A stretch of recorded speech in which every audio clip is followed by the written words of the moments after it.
వివిధ పనుల కోసం చేసిన ఖర్చులు వివరాలను అనుబంధం రూపంలో ఇక్కడ ఇచ్చినారు సార్.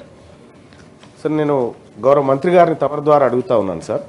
11,500 కోట్ల రూపాయలు బడ్జెట్లో కేటాయిస్తే ఇప్పుడు మళ్ళొక 2 నెలలు అయితే సార్, ఇక ఎట్లాగో ఫిబ్రవరి వచ్చిందంటే మళ్ళీ కొత్త బడ్జెట్ విధానం సార్. ఈ మిగిలినటువంటి దాదాపు 9,000 కోట్ల రూపాయలు 9,000 కోట్ల రూపాయలు ఈ బడ్జెట్లో ఖర్చు పెట్టలేదు ఇప్పటి వరకు.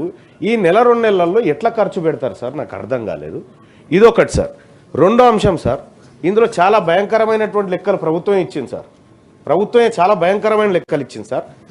స్కాలర్షిప్ల కోసం సార్ ఎస్టిమేటెడ్ బడ్జెట్ వచ్చేసి 1908 కోట్లు బీసీ పిల్లలకు స్కాలర్షిప్స్ ఇస్తామని పెట్టి కేవలం 365.54 కోట్లు ఖర్చు పెట్టింది సార్.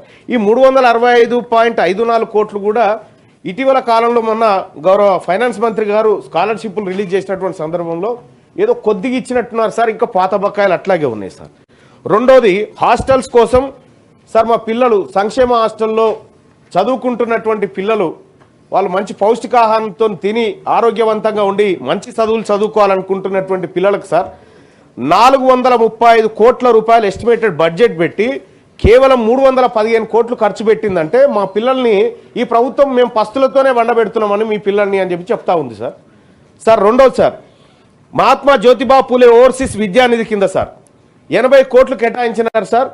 దాంట్లో 83.42 అని చెప్తా ఉన్నారు సార్. మీరు పెంచి చేస్తామని చెప్పిర్రు, మీరు పెంచలేదు ఇప్పటి వరకు.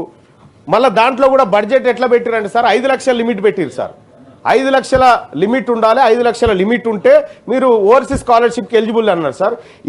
ఇదే సభలో తమ ముందే పెట్టినటువంటి సోషియో ఎకనామిక్ అవుట్లుక్ సర్వేలో సార్ ఒక కుటుంబ ఆదాయాన్ని ఒక ఇంట్లో 4 ఉంటే 12 లక్షల ఆదాయం ఉందని చూపించింది సార్ గవర్నమెంట్. మరి ఈ లెక్కన ఈ రాష్ట్రంలో ఎవరు ఎలిజిబుల్ ఉండరు సార్. సార్ అదొకటి సార్. ఇక స్టడీ సర్కిళ్ల కోసం రాష్ట్ర ప్రభుత్వం 50 కోట్లు బీసీల కోసం కేటాయిస్తే ఖర్చు పెట్టింది 4 లక్షలా సార్, 4 లక్షలు కేవలం. అలాగే ఇక్కడ ఎడ్యుకేషన్ సెక్టార్లో 4,345 కోట్ల రూపాయలు ఖర్చు పెడతామని ఎస్టిమేట్ వేసుకుంటే కేవలం 2,068.89 కోట్లు ఖర్చు పెట్టిందంటే ఇది షేమ్ సార్. బీసీల పట్ల మీకు చిత్తశుద్ధి లేదని అర్థమవుతా ఉంది సార్.